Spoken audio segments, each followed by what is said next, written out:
These storms will continue for about a week, but without much room between the systems, the weather could make quite a mess both on the southern Oregon coast and those riverside towns. KEZI 9 News reporter Lauren Michler continues our team coverage from Coos County. Here on the Oregon coast, this stretch of storms means high winds and high waves. There was a high surf advisory in effect until noon, during which breakers reached about 28 feet. And this is just the beginning. If you go out in oceans like this, you may never come back. These large swells aren't going anywhere. For the next 7 days, the forecast shows heavy rain and winds all along the southern Oregon coast. The jetties are very, very rough. You get the current going out, the wind.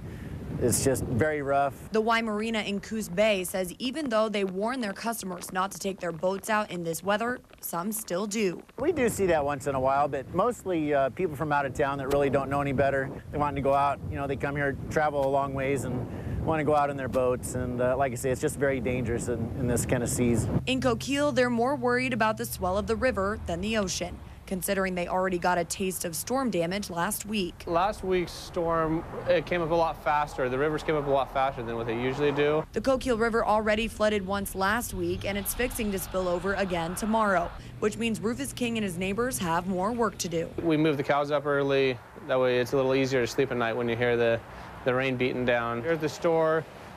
We have to move some of our product in. The river is forecasted to rise 13 feet in the next 24 hours, taking it 2 feet above flood stage. King says a little flooding is common in Coquille, but continuing rain will keep the river that high for the next 7 days, a lengthy stretch of storms, making more of a mess than usual, both in Coquille and out on the coast.